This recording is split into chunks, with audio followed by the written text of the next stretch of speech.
Okay, first we're going to go to Mike Griffith, and then we're going to go to Charles Odom. Coach, looks like the rebounds once again. I mean, 43-24, tough to overcome that. Can you just talk about, how you guys were able to get off to a good start in spite of that, and what happened in the second half? No, we weren't. You're exactly right on the rebounding.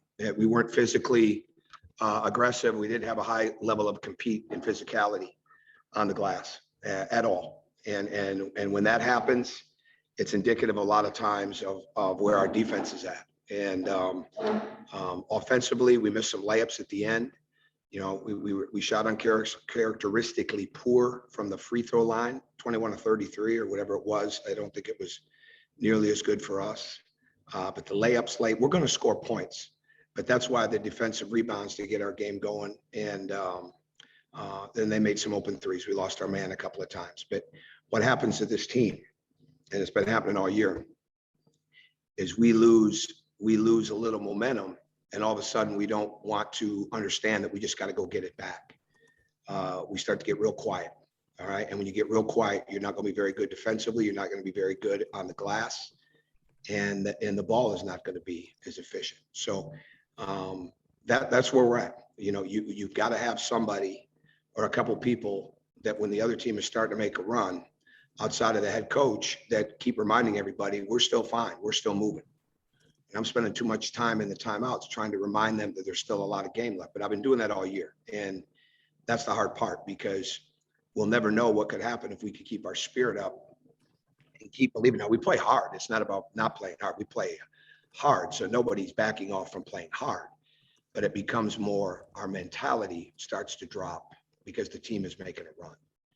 And it's unfortunate because this is still a very, very winnable game all the way to the end. All the way to the end, even with as poor as we defended at times with the three, even in our missed shots, and even with the rebounding numbers the way that they were, it's still a winnable game. But I'm having trouble getting guys to understand it's still a winnable game when the team makes the run. That's a good lead into what I wanted to ask. You've been saying, and really nobody could argue that it didn't look like a one-win team.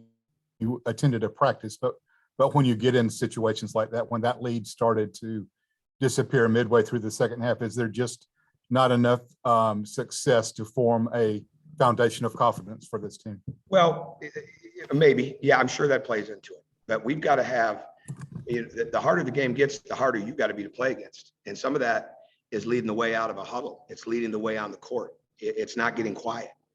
And it's being able to get over things quickly, right? Like leadership is all about moving forward.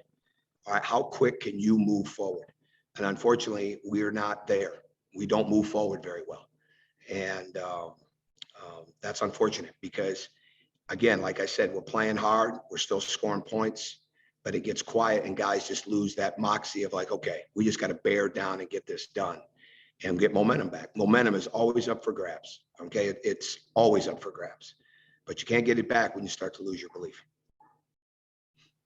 Okay, next we're going to go to Anthony Dasher and then Lauren Sennett. Hey, Tom.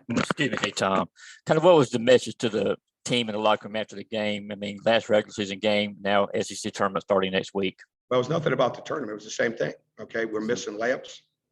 We're missing free throws. All right, we're losing our man here and there, but the bottom line is the rebounding.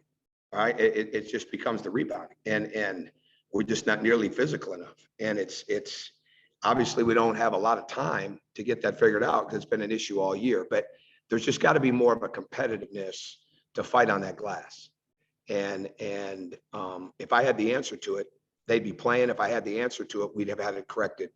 But I don't, because it becomes very, very hard for guys to understand that, because we have to score on the other end too. There's maybe a couple guys I could put in here and there, but like we got to be able to score, and we want to be guarded, because the worst thing that can happen to your team on the offensive end is when the defense, which we do sometimes, can just play a one-man zone, can take somebody off, control the lane, because they don't have to honor one of the guys that's out there. And we don't want that either. But that was the basic message about the competitiveness of being on the backboards.